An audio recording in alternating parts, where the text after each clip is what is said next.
Hello, Internet. Happy 2021. We made it. I'm Jacob Glanville, and I am, as of recently, the CEO and president and co-founder of Distributed Bio. Some of you may have heard that we have sold Distributed Bio at the last day of the year to Charles River Laboratories. And I am now the founder, CEO, and president of Syntivax, our therapeutics platform. So what I wanted to do today was first jump back up on social media. I think in the final couple months of the acquisition, I was pretty busy taking care of that. And so I spent less time up here. And I noticed there's a lot of questions. I get them on Facebook and on Instagram and Twitter. And so I thought I would give a little bit of an update on Syntivax, give a little bit of an update on the two major areas of questions that I've been getting recently. Those are, first, are the vaccines safe? Now that they're rolling out, I get a lot of those kinds of questions. Who should take them, etc. And the second set of questions are, what about these escape mutants? The one from the UK, the one from South Africa, the one from the mink. Or should we be worried about those? What does this mean for the pandemic? So those are sort of the areas. So maybe I'll just kick off and tell you a little bit about the acquisition and Syntivax. So Charles River Laboratories acquired Distributed Bio. The Charles River Laboratories is a global premier contract research organization. So they do contract research for other companies all around the world that do biotechnology, which is part of what Distributed Bio, that's what Distributed Bio did. And so they've acquired that. I'm really excited about that because now the technologies that my team spent years putting together and resulted in 76 different programs, which is a lot in my industry for a lot of different pharmaceutical and biotech groups, that now lives inside of the massive engine of war of Charles River Laboratories. So more of the world can continue to be served by the technologies we built, which is pretty cool. So as that got acquired, we also finalized the spin out and launch of Syntivax. So Syntivax is the therapeutics company. So it contains our COVID-19 therapeutic. It contains our broad spectrum vaccine technology you may have seen from the Netflix documentary or from our preprint of our publication with Sarah Ives. It contains technologies for multi-drug resistant bacteria. It contains the antivenom program from Tim Freedy and a number of other therapeutic assets. Basically, all therapeutics moved into Syntivax, and then the platform technologies moved into Charles River. Which is great because this is the thing that I spent 10 years trying to build, and I'm finally getting to lead it. So it's pretty exciting. And you're going to hear more about Syntivax as we go forward. I'm going to introduce all of the team members in the weeks ahead, and you'll be hearing a number of interesting announcements from new partners and developments, particularly around our COVID-19 therapeutic program and our broad spectrum vaccine technology. Cool, so that's Syntivax. What I want to do now is jump into a couple of those major questions I was talking about. So the big one I'm getting right now is, big one number one is, are the vaccines safe? And it's kind of a surprising question. I wasn't expecting so many people to wonder this. It's a reasonable question, but if we went back 4 months ago, everybody was asking me, why are the vaccines taking so long? And then they finally show up, and so everyone's like, why are they safe? Are they rushed? So I want to talk to you and try to give you, as an immunologist, as a drug developer, just a kind of as my best possible assessment of what the safety profile looks like and where should you be concerned. So there are a couple different types of vaccines that are out. The ones that you're most likely to take here in the United States would be the Moderna vaccine or the Pfizer-BioNTech vaccine. These vaccines are both RNA vaccines. So what they have is the RNA. It's a type of genetic, like DNA, type of genetic instruction. And it is rolled up into these little droplets of oil called lipids, lipid nanoparticles. So it basically rolls up into a little oily droplet, and it has RNA in the middle. So it's a little bit like a virus, except that that fake virus particle only encodes just the spike protein. So they inject that into you, and it goes into your cells, and your cells start producing just that spike protein. The rest of your body sees the spike, and it thinks that those cells might be infected with virus, and so they respond to it very vigorously. And that's what creates your antibody and your T-cell immunity. So are they safe? What's the safety profile? So both of these vaccines, they're pretty much equivalent. They look very similar, both in technology and in the profile of side effects that I'll talk about in a second, as well as how effective they are. They're both about 95% effective. They're both The oils that they use are a little different. The exact DNA encoding is a little different, but it's basically the same concept with the vaccines. The big difference between the two is you've heard that one is stored at a more cold temperature, -80, versus the other one can be stored at -20. And I think this is a combination of actual biological differences in their little droplets, as well as just a policy decision by the groups that were manufacturing the drug product. I actually don't think that matters that much because dry ice is at -80. So I think that the concerns around shipping have been a little bit overblown in my opinion. We ship things at -80 all the time. You basically get dry ice, like the same stuff from your supermarket. You put your samples in, and then you put in a little measuring device that can keep track of the temperature inside the box, the styrofoam box, while you ship it, and that works just fine. If there was a drop in temperature, a rise in temperature, you could read it on the instrument. Okay, so with respect to safety, that's really the question, right? So if you receive these vaccines, first off, yes, you most likely will have some side effects. I think 75% of people end up experiencing side effects the day after, usually, receiving the vaccine. These side effects are annoying, but they're short-lived. So you're going to feel pain at the injection site. Most of you will. You could feel some bone ache, soreness, fever, headache, lethargia, kind of feels like a little bit like you're getting sick. That's your immune system freaking out at the presence of a bunch of that spike protein and foreign RNA. And that's good. That means that the vaccine's doing its job, but just expect you're going to feel lousy, potentially. Most people feel lousy the day after they get the vaccine. And then the second shot, you have to take a shot about a month later, and you often will feel worse on the second shot. So that's the major side effects. These are short-lived, they're annoying, but it's not that big of a deal.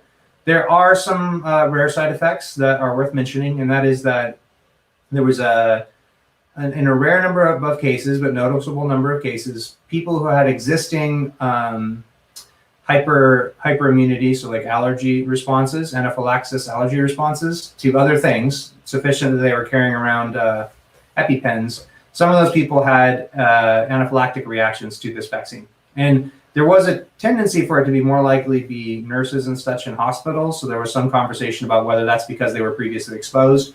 We don't know that. What we do know is that if you carry an EpiPen, you should still get vaccinated, but you should let them know that you carry an EpiPen and you have allergic predisposition, and then they should monitor you for maybe 30 minutes after the vaccine. So that's that group. The other groups that may want to talk to a doctor first would be people who have a severe autoimmune disease, so multiple sclerosis, where in some cases, MS patients, if they receive a vaccine, they will have a flare-up afterwards, and that can cause nerve damage and brain damage. So that's a conversation to have with a doctor to balance the risks of that sort of flare-up, given that person's medical history, versus the risks of catching COV2, which is its own set of risks, including brain damage. So that's that group. The last one that I've heard questions about are pregnancy. I've gotten a bunch of questions about fertility, and this is a hoax. There was this hoax website. It was WordPress nonsense that was claiming that the vaccine would cause infertility. It was garbage. It was referring to the wrong genes in the drug. This vaccine will not cause infertility. If you are thinking about that around this period, what I would strongly encourage you to do is have the woman, you should get vaccinated first, and then wait till a week after your second shot. And then at that point, you're just producing antibodies and stuff, and then try to conceive if possible.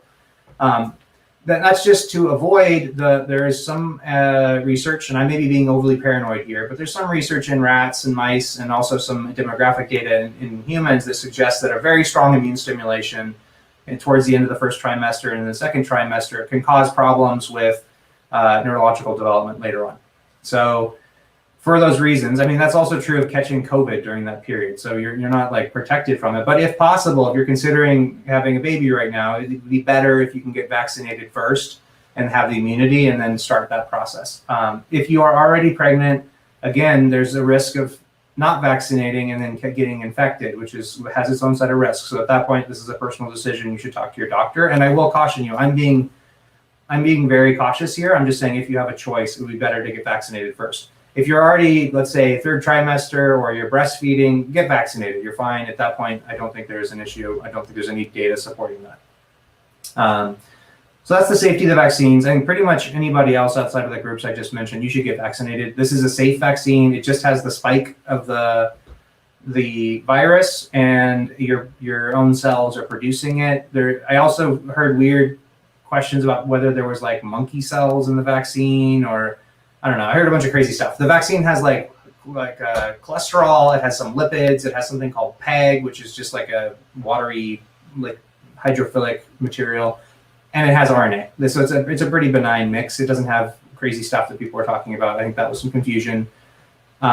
The truth is, every vaccine has some non-zero risk of a long-term risk of some. The long-term side effect would be some sort of autoimmune reaction. That's low risk, but it's not impossible. That has happened before with other vaccines, and I think you just balance that low risk of some future unknown against the real risk right now of SARS-CoV-2, which also has a bunch of things that look like autoimmune reactions, and I think is worse. So for me, the balance is obvious. Given those two things, the rare possibility of some unknown future risk versus the very real possibility of catching SARS-CoV-2, I'm going to get the vaccine. So I haven't bothered to reach out yet because in December, I figured those doses were all going to go. I frankly don't deserve to be in the front of the line. But starting this month, I am going to reach out to my doctors and ask when I can get the vaccine, and I'm going to take it. All right, so that's the safety side of things. I think the second question that I've been getting a lot recently is, you may have seen these reports, first about a new variant that was popping up in Danish mink, second about a new variant that was popping up in the UK and seems to be more infectious, so it's spreading wildly.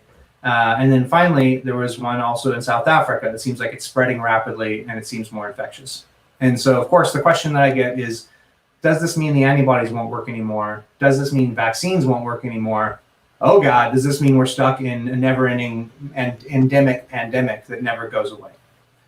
So I'm going to talk about this a little bit, share the science around trying to make predictions given the number of mutations you see about how well vaccines and antibodies will continue to work. So the basic idea here is we know a lot about how many mutations a virus can accumulate and have vaccines still work because we've run that study over and over and over and over again in the influenza field for years. So we kind of know, okay, here's how close the vaccine was to the strain. How good of a match was it, and therefore how effective was the protection? We can answer that question from historical data. And it's taught us that you can get away with a couple mutations here and there. They don't really change things. Most of your antibodies that you produce after you get injected, about like 1,000 antibodies, most of them are going to continue to bind various sites all over the virus. It's just wherever the mutation is, antibodies that bind that spot might not bind as well, or they may fall off. But if you have 999 others that are binding just fine, then you're in good shape. So these viruses had mutated enough for there to be legitimate concern. So in the UK virus, there was 8 mutational sites, including some deletions in the spike protein. So that's quite a few accumulated mutations. But the spike protein is 1,200 amino acids long. So this thing is huge. That means that you're still talking about 99% plus conservation. So almost all of the spike still looks like the spike from the vaccine or from previous exposures. So the new strain should still be neutralized by the vaccines we have available. It hasn't mutated enough to escape them. And notably, there was only one mutation in the RBD, which is the part of the spike that binds to your lung tissue and other tissues and infects you. And so that means that most antibodies that bind the RBD, those are the ones that do the heavy lifting to neutralize the virus, they will still be able to bind. A little bit more concerning is the one from South Africa. So that one has more mutations, and in particular, it has 3 mutations in the RBD that impact the most sensitive part of the RBD. And so I think a vaccine should still work. Previous immunity still will provide protection, but there could be a drop. That could be anticipated, that you're going to be shedding a number of antibodies that recognize those sites because there just happen to be 3 mutations right where you kind of want them most. So I still don't think that we have an escape mutant that causes a great deal of alarm, but I think we do need to monitor this. And realistically, it is possible that more mutations will accumulate on more strains, and an escape mutant ultimately may be possible, and we need to be prepared for that. The way that might look in the future is, well, hopefully we all get our butts together and we all get vaccinated and we tamp down on the number of people that are getting infected, and that means that there's less chances for new mutations. Because in order for this virus to make new mutants, it needs to pass from person to person. Each new person, it makes billions of versions of the new virus, and some of those mutate, and that's how it makes new mutations. If more people are vaccinated, the virus is passing through less people, so less new mutations are created. That's why it's hugely important to reduce the number of people that are infected, because if a huge number of people get infected, a huge number of mutants form. So hopefully we can avoid the problem. If we don't, if there are too many people who don't want to receive vaccines, or the vaccines wear off, or there's manufacturing delays, then we will have a problem of this thing continuing to infect, and eventually it will create mutants that are sufficiently mutated that they will want to update the vaccines. So that we'll cross that policy bridge when we get there, but there is a precedent in the influenza field where you can just go tweak the vaccine from year to year, and you don't have to go through the whole process of 3 phase trials. So that's something where we could begin mimicking what happens in the influenza field to make rapid update versions of the vaccines. I anticipate that might not happen right away because everyone's so freaked out about the first vaccine. So I think that there may be some time before we get there, but there is a solution to be able to have rapid update vaccines. And one of the nice things about the RNA technologies is that they actually can update their vaccines faster than the traditional method, where for flu vaccines, for instance, it's crazy. You make a flu vaccine with a warehouse full of chicken eggs that have been injected with influenza, and they grow a bunch of influenza virus, and then someone goes in there and drains all that juice out, and then they harvest the virus, and then they process it, and that becomes the vaccine. That process is time consuming. It's risky. It has a number of issues with it. In fact, the virus can evolve a little bit in the eggs, and it just is slower versus the RNA process, which could be done in 43 days, I believe was the GMP time for the Moderna vaccine. So that's the vaccine side of things. Basically, my punchline is the vaccine should still work for all the current strains, but eventually an escape mutant could happen, and the longer we don't vaccinate everybody, the greater that risk is. So we should get vaccinated. For antibodies, it's a little more sensitive. So the vaccine, you get like 1,000 antibodies. So if you lose some here and there, you don't care. But for an antibody therapy, it actually matters a lot where it binds compared to the mutants, because one mutant in the right location, or 2 or 3, could knock out an antibody, so you'd lose it. And that means that it really matters where exactly the antibodies bind of the therapeutic ones that you've seen out develop. There's the Regeneron antibody. They have a cocktail of 2 antibodies. They have the Lilly antibody, the Vir antibody, you have our antibody, and a couple others in development. And some of these mutations so far do appear to be impacting some or multiple of those antibody drugs developed by these other partners. We are continuously doing updated screening with ours. It looks good so far, but we are searching the universe of known antibody mutants, and we're going to be screening them all against our antibody to understand, is there a risk of an escape variant? Right now, the riskiest one is there's this shared mutation between the UK and South Africa, and one of the Regeneron antibodies is impacted by it. Ours appears not to be contacting it on a crystal structure, and we're about to go test that and see if we're okay. But that is a risk with an antibody because it's only one molecule instead of 1,000, and so where it binds, it's going to be sensitive to the right evil mutation in the right location. That said, I don't want everyone to panic about that too much. Here's my feeling is that there's multiple companies who produce these drugs, and so you have multiple different moieties to be able to target. My attitude also is that if I go back to RSV, there's a drug for infants that are at risk of getting this particular virus. That's a single antibody. It hasn't really changed a lot over time. They just give it early, and that tends to be effective at preventing the viral impact of the child. And also, we haven't really seen evidence of viral escape. So I think if you give a drug large scale, but you're giving it early to the patient through an injection like we're developing, there's not as much virus in their body, so there's less mutant opportunities. That's to be helpful. And otherwise, I think there's going to be a certain point where if you're giving this over the course of a year or 2 years, there are going to be some escape mutants that manifest, and then there's other antibodies that could be offered for those patients. So that's the full landscape. Summarize, Synovax is my therapeutics company, which has spun out. I have sold VBio. I'm very happy about all of that. You'll hear more. The vaccines are super safe. I would recommend taking them. You're going to feel lousy the day after. Just talk to a doctor if you are currently pregnant, if you have a very serious autoimmune disease, or if you carry an EpiPen because you have anaphylaxis history.